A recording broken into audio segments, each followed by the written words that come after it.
What could the timeline of ETs be? All right, if there is one at all. And there is one that emerges pretty clearly, and that is they are very concerned about the destructive power of nuclear weapons in our world, which would basically destroy a pretty nice civilization that's taken quite a long time to develop. And I think, like they have a certain reverence for life and complex life, right? I mean, if they have as much concern for us as a typical human has for their dog, we're good. We're gold.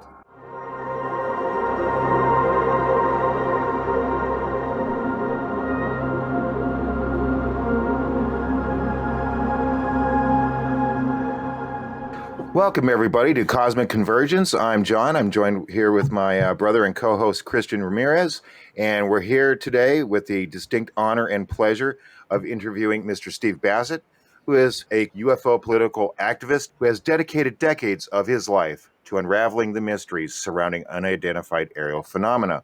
His tireless efforts have significantly impacted the disclosure movement, advocating for transparency and the release of classified information. Mr. Bassett's journey began in the 1990s, and since then, he has been a relentless force in the UFO research community. In 1996, Mr. Bassett founded the Paradigm Research Group, also known as PRG, with a clear mission to end the government's imposed embargo on UFO-related information. PRG monitors legislation, investigates historical incidents, and advocates for transparency. Mr. Bassett's dedication to ending the truth embargo is unwavering. He believes that humanity deserves to know about the existence of extraterrestrial intelligence and the interactions between our world and theirs. By challenging secrecy and pushing for disclosure, Mr. Bassett has become a prominent voice in the quest for transparency. Mr. Bassett's legacy extends beyond mere activism. It embodies a passionate pursuit of knowledge, a commitment to truth, and a vision of a world where the presence of interaction of extraterrestrials with us is no longer hidden in secrecy. Thank you, Mr. Bassett, for joining us today. It is an honor and a pleasure. Now I got to live up to that, huh? Okay. You surpassed living up to that intro by a long shot, Mr. Bassett. So, thank you. Nice intro. Appreciate it. Yes, thank you, and thank you for joining us, Mr. Bassett. To anybody who is watching, who is not familiar with your work as a political activist pushing for disclosure, could you summarize what the primary focus and mission is behind the formation of the Paradigm Research Group? And how does PRG aim to end the government-imposed truth embargo? PRG is a political activist entity, which I started out as a sole proprietorship in order to give me more protection against the government that can close down much more easily nonprofits. And I probably should have converted to nonprofit status a lot sooner, but I'm in the process now. I'll be a 501c3 pretty soon. And it was set up with one purpose, not to find out the truth about the ET issue. We know the truth about the ET issue. The public has a very good idea, and the government knows all about it. But to end the embargo that the government imposed on the truth for national security reasons, which was formulated between 47 and 53, and well supported by all means possible. Since then, it's in its 77th year. 77 years, the U.S. government has been saying that the phenomena that is being seen in the sky, in the water, on the ground by untold millions of people is not there. And they got away with it, which shows you not only the power of propaganda, but mostly the power of propaganda even in a democratic country or a democratic republic. We like to think, some people think that, well, it's totalitarian states that are able to use propaganda to keep their people in line. Wrong. It's also democracies as well. Not quite to the same degree, but certainly to a dangerous degree. So it was formed in 96 to end the truth embargo. Now, I didn't call it that. UFO cover-up was kind of what was going on back then as the term. But I did what I could to change that term to truth embargo around 2000, because UFO cover-up is incorrect. It's not a cover-up per se. It is a legal national security policy for national security reasons, and therefore it's not a crime, and therefore the people engaged in it are not criminal by and large. I mean, there's the odd exception. And so calling it a cover-up is this bad strategy. So I changed it to UFO truth embargo. or UAP truth embargo. And that has been the goal of PRG, to end that embargo, meaning the government will, and how do they do that? Well, when they end it, I came up with the term for that, and that's disclosure with a capital D, not small d, capital D. That's the event. That's the confirmation. It will happen when a head of state, could be Biden, could be Xi Jinping, could be Sunak, could be Putin, Yep. Macron, a lot of possibility. Yep. But when a head of state of one of the major industrial powers confirms the ET presence, probably accompanied by quite a bit of evidence, all the other heads of state will follow almost immediately.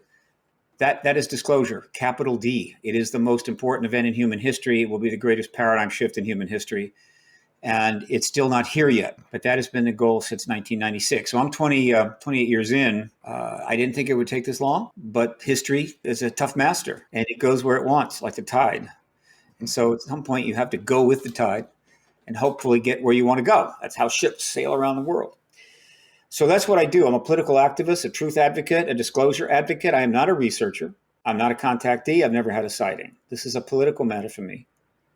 It stems from my political thinking and views about how America should conduct its affairs and where the world needs to go, like countless other activists all around the world dealing in countless issues to try to improve our circumstance here. Though increasingly it is harder and harder to do that because the forces in opposition are substantial, and they have started to turn up in the more democratic countries. So it's not an easy thing being an activist. But I'm glad I did that. I did get into this as that, and that's what I do. And the truth embargo. That's it. It's as simple as that in terms of what I've dedicated my life to. If you were doing it, like, who would? Somebody else would or wouldn't. So somebody has to step up to the plate, and you decided to do that 28 years ago. And so I definitely appreciate that, set that path for others to follow. Mm-hmm. And many have. I mean, believe me, the field of activism in this area is growing fast. There are many lobbyists now registered. I used, for 20 some years, I was the only one. Now there are many. Organizations are forming, think tanks are forming. We're in the end game. And I'll be happy to talk about that. This embargo will not last much. Yeah, we're going to definitely have some questions about that. But if we don't cover something that you want to go ahead and add to, please do so. Yeah, so thanks again for being here. And I just wanted to bring up, had this secrecy for so long now, and something that I've noticed in the last couple of years, the talk about disclosure has escalated, sightings have increased, and I've been wondering whether there's been a deadline put on this. It seems almost like there's been some kind of a deadline, whether human or maybe ET related or NHI related. I don't know if the beings themselves said, hey, you guys have to start talking about this because we're going to start showing up, and they are, and those sightings are increasing. So do you think that there's been a deadline put on this of any kind, whether human, whether ET related? If the ETs have a deadline, I don't know it because they haven't told me. I don't think they've told, there are many people that have various interactions that claim to have been told this and that, and I don't question that. I'm simply saying that, no, we don't have a defined deadline on the ET. And we don't have a defined deadline in terms of the human path here, but we do have some common sense reasons to understand the time frame. So let's talk about the ETs first. Here is what we do know about the extraterrestrials. One, they don't cloak themselves, and they can. There's lots of ways they could minimize almost to perhaps nothing their presence. They don't. They are seen countless times. They are filmed. They are videoed. They interact with humans and don't fully secure their memories. Sometimes people are completely blocked, but then it comes out later. They can get at these memories can be gotten at through hypnosis. So they don't fully block that. They put crop circles down and have for decades in the same fields every year to ensure that people would know where to go to see their handiwork, and the human equivalent. So there's some of those too. They simply don't take the measures you would expect if us knowing and clearly nations confirming their reality was desirable to them. So that's one thing we know. Here's the second thing we know. They have a tremendous interest in our nuclear arms and nuclear intentions. The modern era begins after Nagasaki and Hiroshima very quickly, and the sightings have just escalated pretty much ever since. The amount of sightings that have occurred in the aftermath of the bombing of those two cities is way, way greater than before, which was almost non-existent. We had Foo Fighters during the war, Sure. which we should count those. But in terms of prior to that, practically nothing. And then afterwards, a lot. And then many, many sightings near nuclear facilities, nuclear ships, and of course, most notably, well-confirmed instances where they have turned off our ICBM nuclear missiles. Not once, but a number of times, as well as similar missiles in the Soviet Union. We don't know about China. That's pretty blatant, pretty obvious. We know about that. And then they have given messages and provided messages to contactees and what we'll call spectators many times. Right. And these messages are relatively consistent. They show images of a very, very stark future, destruction, and so forth, which usually is interpreted by the recipient, the human recipient, as aftermath of nuclear war. Some interpret it as the result of environmental destruction.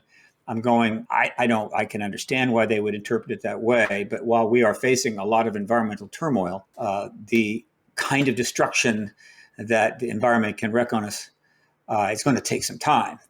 Right. Not that it won't do great damage in the early days, but overall, that kind of damage, no. So I've concluded that it's always been an aftermath of nuclear nuclear war, and they do this in many ways. Probably the most intriguing to me is the instances where they land near schoolyards, get out of their craft.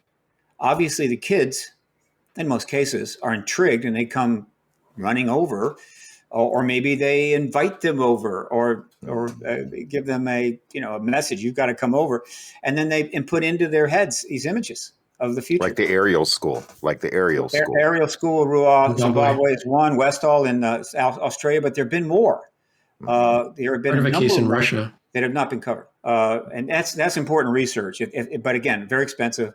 If somebody get $100 million, I would assign about $1 million of that to the group to go out and let's get the research on every known reasonable, credible instances of schoolyard encounters. But they also put these messages in the minds of contactees that they're working with on a sort of individual basis, involving various agendas they have, which seem to have a very much of a genetic component.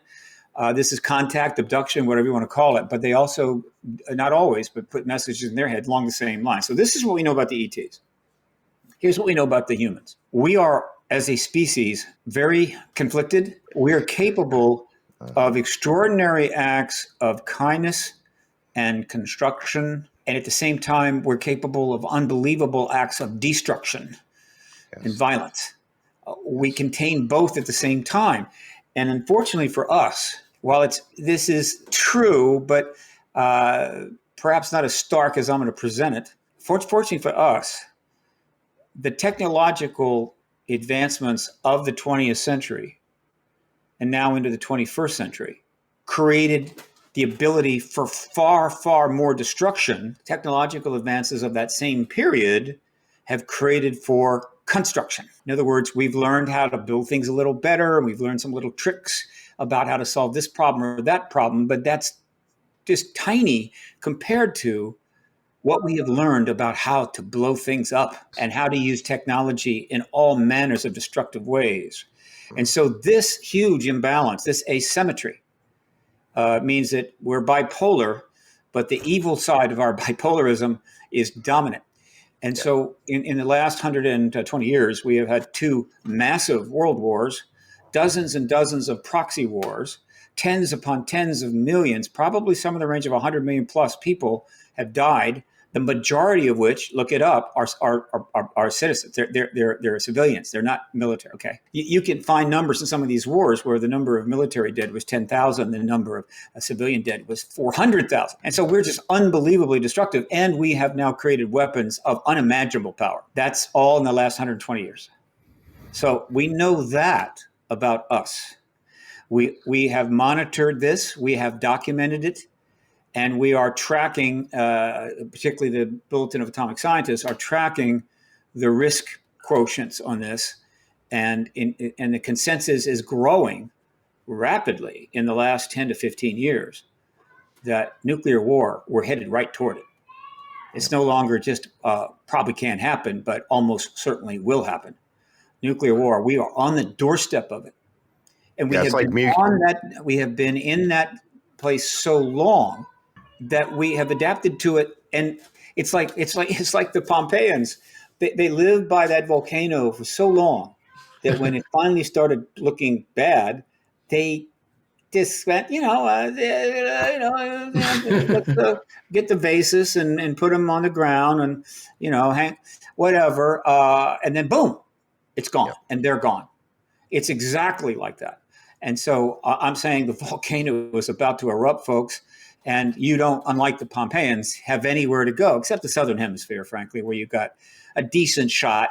But don't go to any parts of the southern hemisphere where how would you say, irritation with northern hemisphere white people having massive nuclear wars in dick measuring contests. They're not going to like that. So you want to avoid that. You got to find some place where you can not be targeted. So we know this about humans. All right. Now, with that in mind, is there a common sense interpretation of timeline? Yes. All right. So what could the timeline of ETs be? All right. If there is one at all. And there is one that emerges pretty clearly. And that is that, one, they are very concerned about the destructive power of nuclear weapons in our world, which would basically destroy a pretty nice civilization that's taken quite a long time to develop. And I think, like they have a certain reverence for life and complex life, right? I mean, if they have as much, concern for us as a typical human has for their dog, we're good. We're gold. So they have that, but there is something else that is simply not talked about enough. And I understand that because most of the reporters working for the Washington Post and the New York Times and the CNN and ABC and on and on and on and on don't really spend a lot of time looking into quantum mechanics, nuclear physics, right? And advanced astrophysics, cosmic physics. They just don't do that.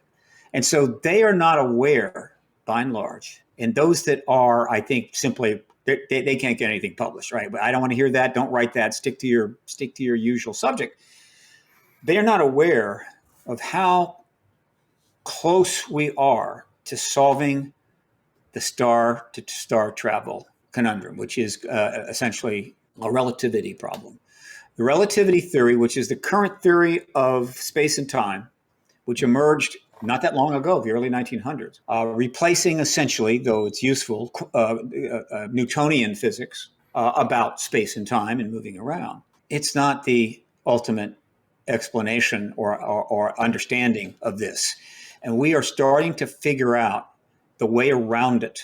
How can you get from one star to another without having to take 100,000 years? Or should you be able to get up to, through enormous use of energy, very near the speed of light, so that when you get back in 4 or 5 years, or 10 years, or 20 years, everybody on the planet has aged 1,000 years, right? And everybody is dead. Right. I mean, this is time dilation and so forth. This is basic. Sure. We are closing in on the workaround to that. There is a way, I am very certain, to get from one star to another without the time dilation and without having to take thousands of years, which of course would account for the presence of these ETs if they come from other stars. Right. Every possible alternative explanation has been put out there by those that don't understand the developing physics or those that simply do not want the star-to-star explanation to gain traction. In other words, it's not about what the truth is. It's about what is comfortable for the government or comfortable for a scientist. Everything has been put out there, right? One, these aren't living entities. These are bio robots or robots, like essentially artificial intelligence probes.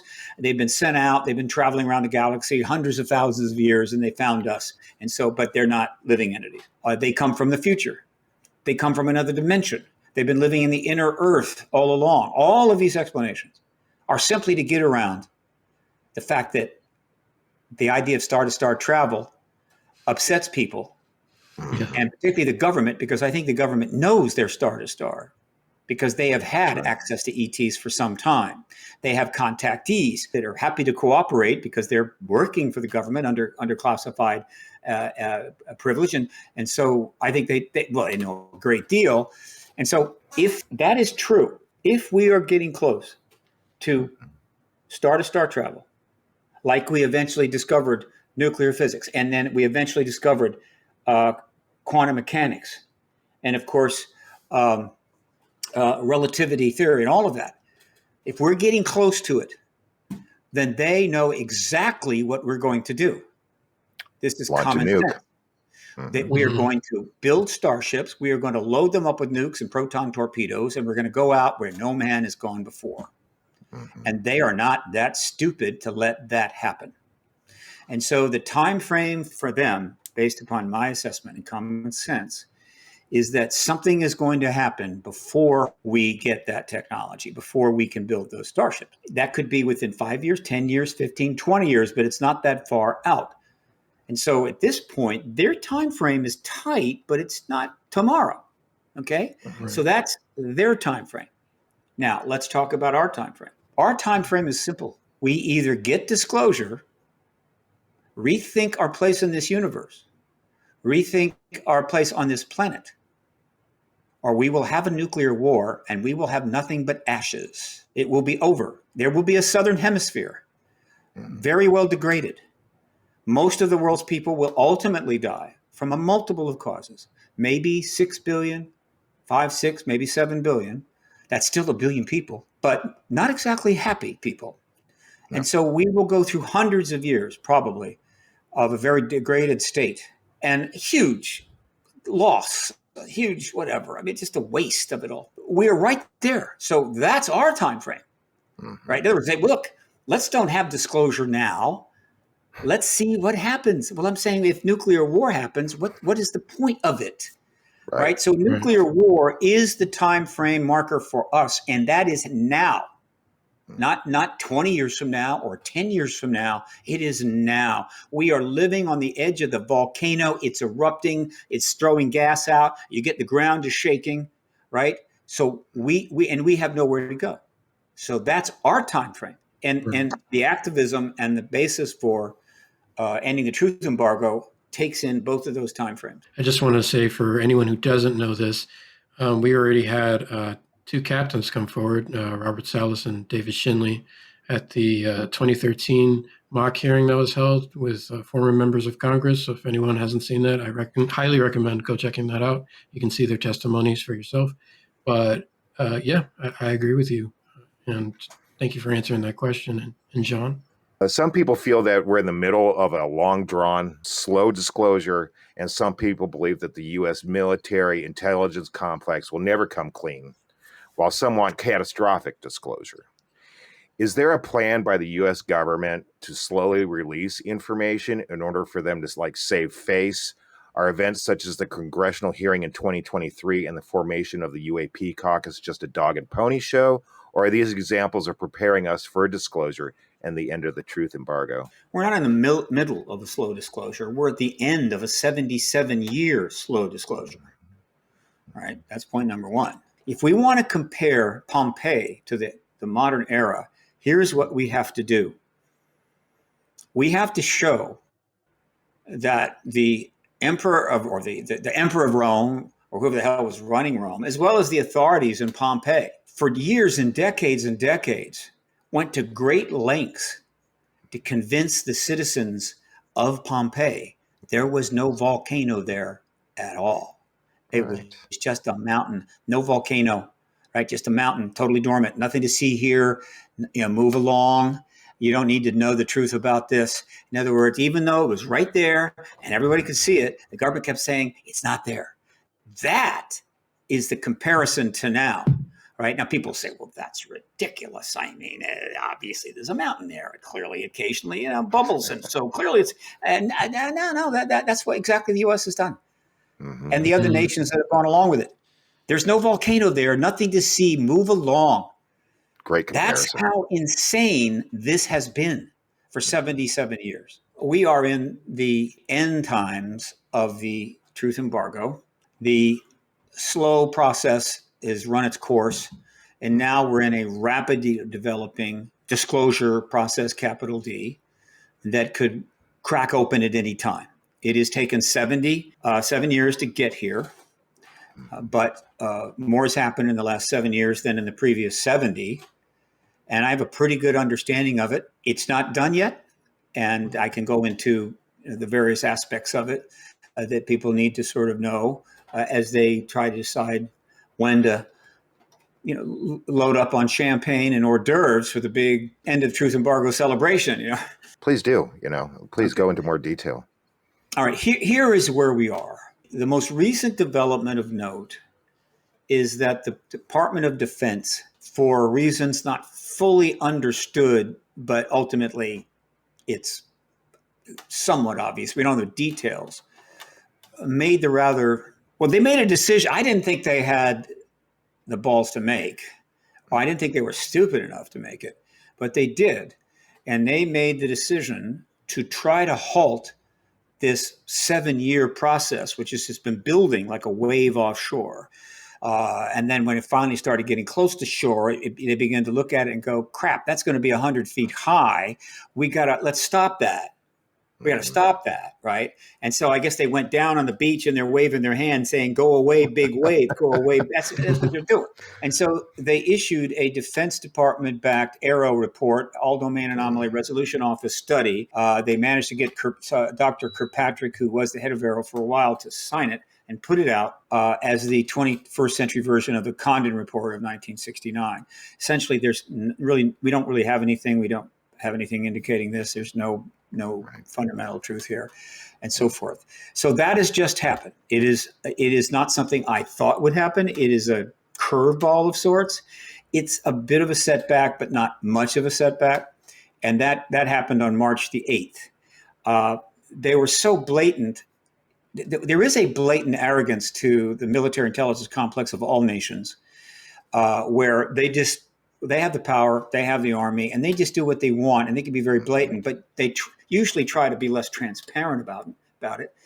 But essentially, what the Pentagon did was invite a few select journalists who they knew were not going to ask tough questions and would write up the story pretty much the way they wanted it, in for a special briefing.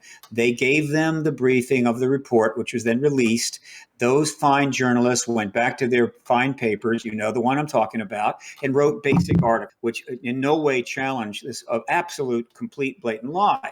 And they must have known that we would know this, that it would be clear and obvious, and then the internet would feast on it. But most of the people that work at the Pentagon and in the intelligence community don't hang out on the social media unless they're specifically assigned that job. They hate it, they loathe it, it's dangerous, and so they don't understand it, and so they just put it aside and said, well, social media, do your worst. Well, they have no idea. So that report was put out, and it was a bit of a setback. However, it's not going to work. And in fact, it's going to hurt the Department of Defense and to some degree the government in general, the U.S. government, unnecessarily.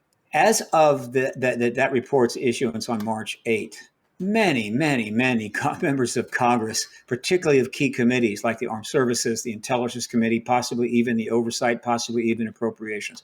Not everybody in the 535 members, but certainly a very substantial portion had private meetings with witnesses, had seen several classified reports from the DOD under the legislation that was initially begun and signed in December of 2020. And so they know this report's a lie. They don't need me to tell them. They know, and so they're essentially their how would you say respect for the Pentagon has just taken a major hit, and so the Pentagon is going to have to deal with that pretty soon. And if Sean Kirkpatrick doesn't turn around on this, turn state's evidence, as it were, apologize and say, look, I was pressured, I was forced, I was angry, and I repudiate this report. If he doesn't do that, then this disgrace is going to follow him to his grave. He still has time to become a hero, right, without really violating any national security laws or facing jail, but just a hero by saying, look, I repudiate this, and I was used by my own government. But that's up to him. So members of Congress are not impressed by this. Interestingly enough, the most outspoken members of Congress happen to be conservative Republicans in the House, a number of them. In fact, it is this group of conservative Republicans that created the first UAP caucus or UFO caucus in history. We have one now. It's in the House. And so these are the conservative Republicans which the Defense Department and military intelligence community have always relied on to be their strongest supporters and provide the money. Well, they have outraged them because they immediately have gone public and said, this is crap. And they're calling for the government to repudiate it. They're repeatedly saying in media that there's an extraterrestrial presence. So that's not going to work out for them. More witnesses are coming forward because of this. All right, that's not going to work out for them. They've certainly pissed off the intelligence committee. There's 17 members, all of which are signed on to this issue. Every single one of them is signed on to this issue. 3 of them have sponsored legislation on this issue. So he's pissed them off. All right, meaning, really? Really? Do you really think we're stupid enough to believe that report? And so that's not going to work. And so I don't think they have bought a little bit of time, but they've undermined their leverage, negotiation leverage, when disclosure ends. And we go into the post-disclosure world. The willingness to be generous with the Department of Defense is going to be substantially reduced, limited, because of this outrageous act. And I think if Lloyd Austin had not had some real problems of late, not only medical problems, but also the fact that he made a false step by not properly informing the president of his illness, and so he's really undermined his position. He's still there. If he hadn't gone through those, he's an honorable man and has served his country well. I don't think this would have happened unless they actually called that briefing, brought in those select reporters, gave them the report, and never told Lloyd. This was a side deal out the side door, in which case Lloyd should fire every single one of them. But I got to think that he knew, but he's in a weakened position. Whatever. Okay. So what we have now, many members of Congress have been briefed many times. They have the Congress now has the highest level of understanding of this issue in the history of the country. All right. We have had one hearing under oath where the presence of non-human tech and bodies was confirmed. We have had a major piece of legislation introduced by the Senate Majority Leader Schumer, which would have set up the entire program, the entire structure, that would have set the basis by which an orderly transition of everything known about this issue within the secret realms of government would have also be brought forward, made public, and archived. The whole enchilada and the powers to do it. That was gutted, all right, and that was gutted by the defense contractors primarily, and a few of those in the DoD that will never allow disclosure, but mostly defense contractors, every which was completely obvious to everyone. And so they have undermined their ability to deal in the post-disclosure world, because after disclosure, when they start whining and complaining about anything or whatever, people are going to say, screw you. Right? And so they've hurt themselves, but this is not unusual. They're hoping they can get away with it. All right. So that has happened. The media coverage is massive. Now, the issue of the Arrow report gave license to some of the newspapers to haul out some of their silly, debunking articles, a couple of opinion pieces by people who really don't know much, who normally wouldn't have published that. But after the Arrow report, space.com. They get brave. Yeah. Decide, we can get out there with one of our stupid little articles. So it's generated a few of those, but they don't carry much weight.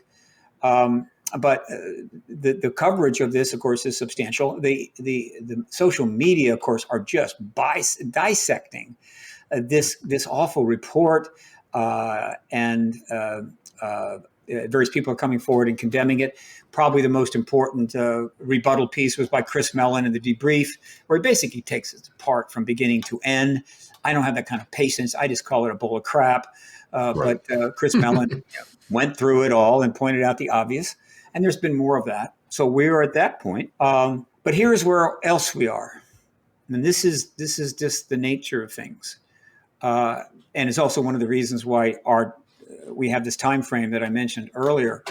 The U.S. is in what I consider an existential political crisis. I think certainly the lead up to the Civil War of the 1800s, we were in an existential crisis, no question. The country was being torn apart. Hundreds and hundreds of thousands of people died. That's serious business. And it's possible we could have ended up with two literal nations. And obviously that would have been a totally different future. So that was pretty serious. This is not quite that bad, but when you put it in the context of a fully global civilization, heavily armed, very powerfully interconnected, which is way beyond anything the people during the Civil War could even imagine, and you have a crisis at this level, it feels as bad as the lead up to the Civil War of the 1800s. So our politicians are having to deal with that. The media is having to deal with it. It's all consuming. I watch the news, and it's all consuming from morning to night. It goes on all day long until you get off into some less mainstream venues. But even they focus heavily on it. But they'll throw in some interesting stuff. So and our political future is very uncertain. And since all of the members of Congress are up for election, 1/3 of the Senate's up for election, they're having to deal with this disclosure endgame while having to deal with that political uncertainty and chaos. That's not helpful. Secondly, the war in Ukraine is in some ways one of the most bizarre events of my lifetime. It's not that Vietnam wasn't bad. It was awful. It's not that the Middle East wars triggered by 9/11 in Iraq and Afghanistan weren't awful. And of course, a number of other wars that have taken place here and there and everywhere, killing huge numbers of people, millions of people, weren't awful. But there's something about this that is disturbing at a different level. And the way and believe me, I have colleagues that do not think this at all. And I respect my colleagues' views, of course. This is my opinion, is that you have a man who has been able to take over control of his country, essentially, through every means possible, a little more subtle in some ways than, say, the old guys used to do it, but still taking it over, and wants to take his country back to the early days of the czars in the modern world, and is going after territory with almost no regard for human life, to add to a country that is already the largest landmass country in the world. Russia has more, the Russian republics as they are now, have the largest landmass of any country in the world. And when they had the other republics, the Soviet Union was even bigger. It was vast, but it's still the largest landmass. And he's trying to, quote, reestablish an old Russia purely on the back of his unmitigated arrogance and greed. Yes. But it's a noble cause for him. And he has launched this incredibly blatant war, which, like many of the other wars, including Vietnam, is only possible because of mutual assured destruction. The nukes cannot be used theoretically because that leads to nuclear war. Right. But at the same time, he is threatening nuclear war in order to perceive this or threaten, regional nukes. And there is evidence coming out that he is being advised by people that regional or local use of nukes in Ukraine will not spread. I mean, one can make a point of that, but the point is that is a hell of a roll of the dice. Right. And so that is going on, right? And more importantly, even greater than the Vietnam War, the Afghanistan War, and the early Iraq wars, we are seeing this. We are seeing it unfold firsthand as if we're in the trenches. We see the helicopter shut down. We see the troops blowing up, tanks and so forth with drones. We see the men huddled in their caves. We're getting feedback from telephone calls and email being sent back to the troops on the line on both sides. I mean, we're right there watching this unfold, and I'm thinking, well, that's happening. Okay, right. That's different than before. And so those are two things, right? So we have that. We have the extraordinary political upheaval that is going on. So ending the truth embargo, it's a catch-22. We desperately need to end the truth embargo and get disclosure so that in a very substantial new paradigm, we can rethink our both domestic and foreign policies. Every country could rethink their domestic and foreign policies and make decisions about how to take a different course. But in order to get there, we're blocked by the traditional behavior of nations doing what they do. It's a catch-22, right? And so somebody's got to cut the Gordian knot, right? Right. And so they told Alexander that in order to understand and how to move forward and conquer Asia, you had to untangle that knot. And he said, he tried a little bit and said, screw this. And he simply cut it. And then he went and took over Asia. We have to cut the Gordian knot. So how do we do that? What is the sword that can cut that knot so that we can get through this catch-22? Disclosure. Well, I know this sword. It has a name, Senator Mark Warner. Right? He is the Alexander, in a sense, of our time. Now, I don't want to get too intense on this analogy, and so he's the Alexander. And what is the sword that he could cut the Gordian knot with so we can get out of this catch-22? It is the hearings that have been promised before the Senate Intelligence Committee. There are dozens of Grushas ready to testify. Yes. And if they testified, and if they get some, just collect some nice evidence, maybe 20 or 30 gun camera clips, whatever the hell they can get their hands on, in 1 week, the truth embargo will be blown to bits. And at that point, the president can come forward with zero political bent and say, hey, I'm as convinced as you are. We're not alone, and you want to know more, and I'm going to do it. That's disclosure. We're in the post-disclosure world, and then we can move forward. He's Alexander. The hearings of the sword, that's how they cut the Gordian knot. But they have the will to do it? Does Mark Warner have the will to do this? And let me make 2 points here. I am a political activist, and so I say whatever I feel needs to be said, period. I don't care what show I'm on. I don't care who I'm talking to. I don't say what needs to be said so I can get invited back or a pat in the back or whatever. I will simply say what needs to be said. It's called speaking truth to power. That's right. All activists do it. If they're good, I'm not special. Do it. Okay, and there's 2 truths that I have been saying to scores and scores of podcasts. God bless you all. The podcast revolution, praise be it. But I cannot get on News Nation. I cannot get on Fox or CNN or MSNBC, let alone the 3 networks. There have been a couple of invites. They all get canceled at the last minute. I've heard about that. There's two things that I want to say that they are not wanting me to come on and say. And these are the 2 things. One, what I just told you, that we have to get that hearing.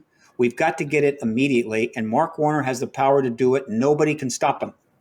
That's very important. Nobody could stop. Nobody was going to stop Alexander when he said, I'm cutting that Gordian knot. None of the guys are going to come forward and say, Alexander, we don't want you to do that. No. Mark Warner can hold that hearing. He has the sole power to do it. Nobody can stop him. Not even the defense contractors, not the DOD, right? Not the president, not the Pope. And so that is a message that they do not want spoken on air. And then the second message is probably the most important. And that's this. For anybody out there who's confused about this, who don't get it, I mean, I'm just talking about regular people that don't follow it closely, but they're not stupid, right? Right. Or if there's any person that's really knowledgeable about the subject and are trying to watching this process unfold and are scratching their head going, this doesn't make sense. I understand. Yes. Let me help. If you want everything that you have watched happen in the last 7 years to make sense, you need to understand one absolute truth. And that is this. Everything, starting in December 2017, really gets underway in December of 2020 with the first legislation ever passed on this issue, sponsored by Mark Rubio. And certainly everything since then, which is 2021, 22, 23, so about 3.5 years, has nothing to do with the United States government realizing that there's a phenomena that isn't explained that they need to find out about so they can tell us. A phenomena that could be a potential threat to national security that we need to look into and understand. It has nothing to do with that. Zero.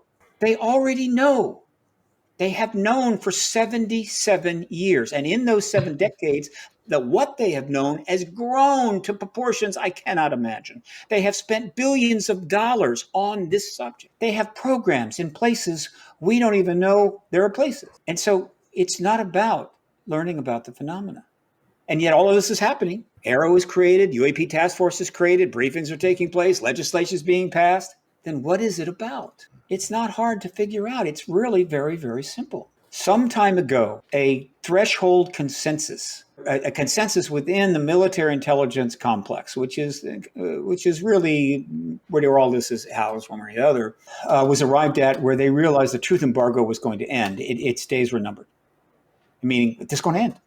And there's going to have to be a confirmation by the president, either first or because Xi Jinping went first and he had to go second. Right.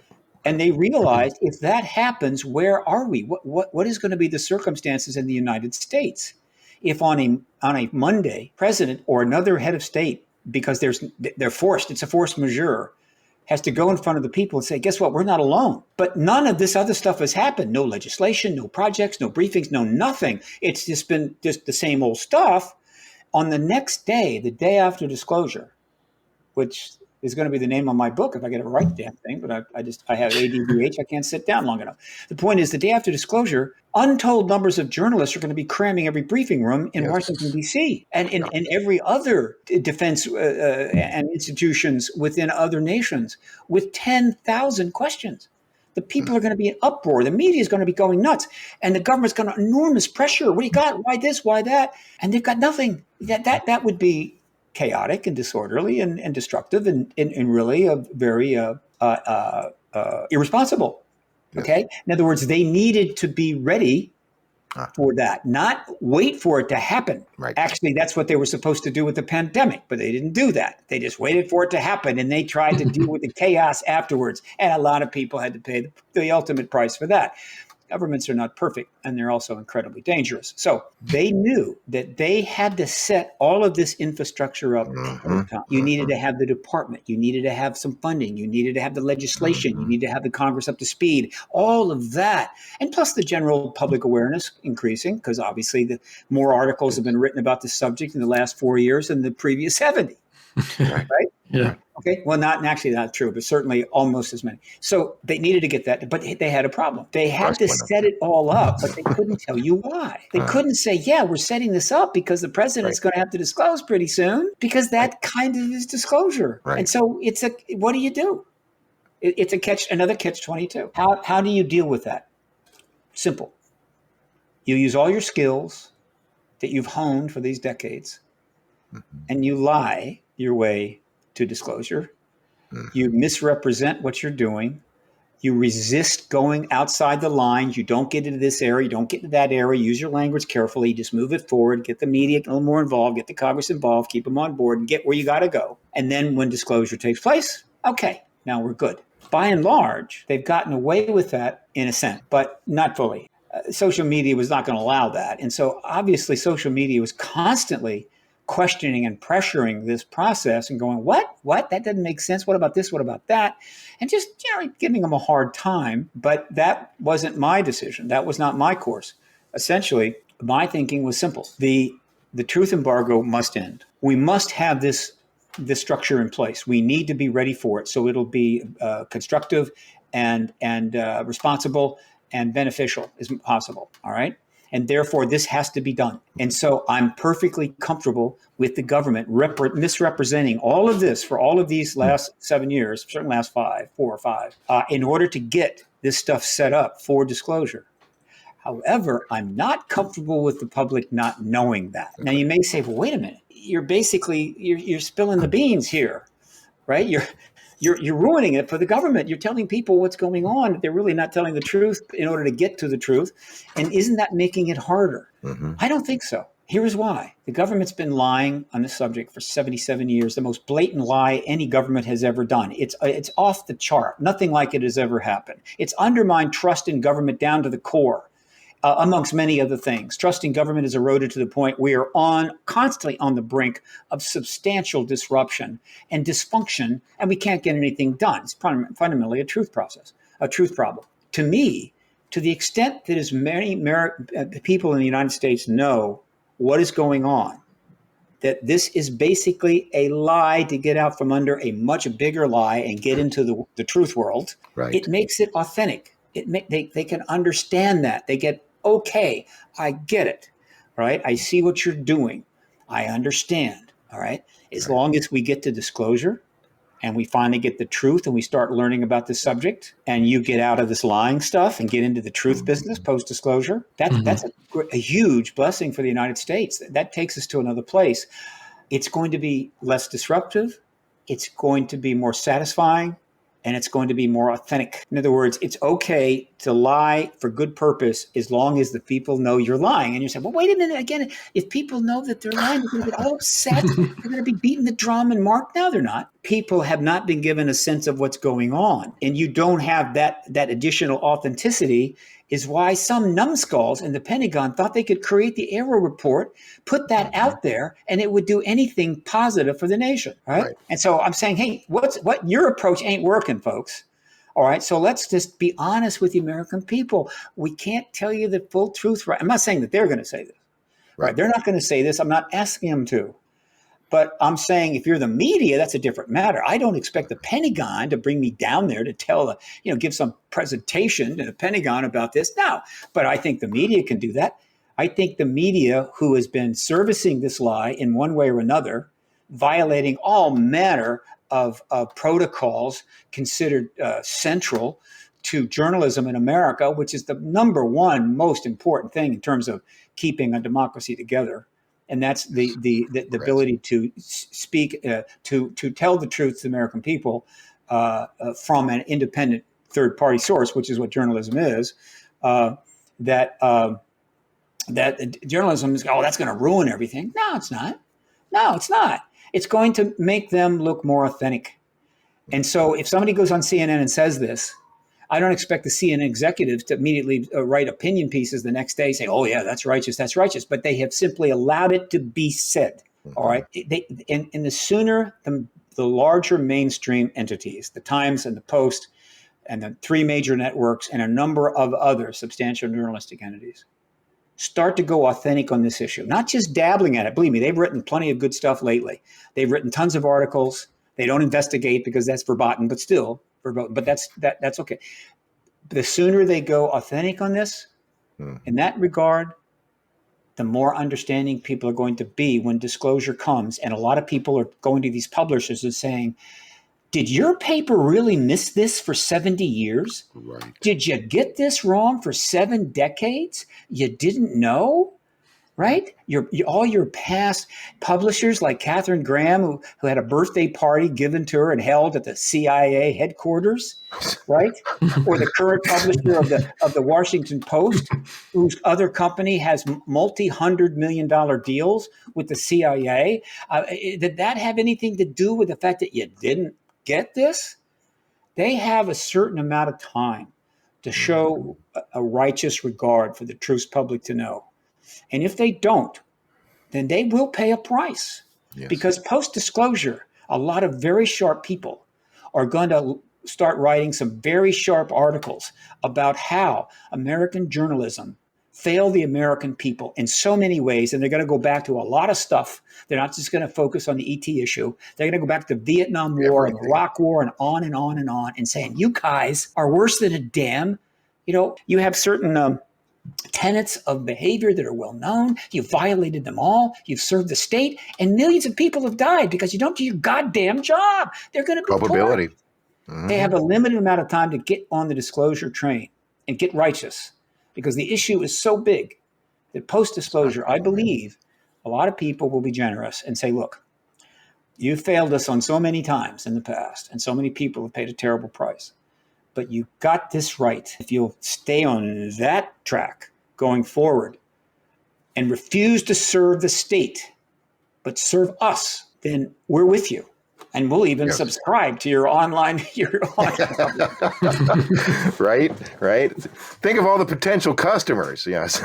Yes, there's that truth really is in high demand, though I understand right now lies tend to get a little more audience, but ultimately truth keeps the audience so that you keep getting those monthly fees. It's a heap of a mess. And I just, of course, think that if we didn't, we, meaning our government, didn't cover it up for 77 plus years, then it wouldn't be as bad as it was. But we are where we're at now, and it is coming to a fulcrum.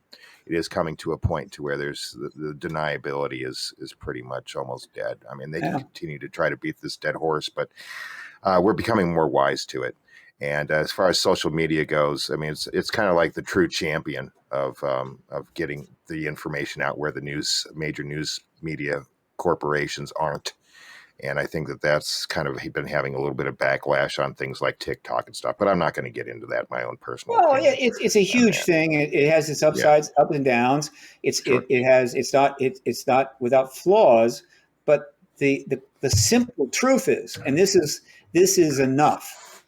Mm-hmm. There are podcasts out there being run out of people's basements that are doing better journalism on this subject than the New York Times. And if I'm the New York Times, I got to be thinking that's not good. Stay tuned for part 2 next week.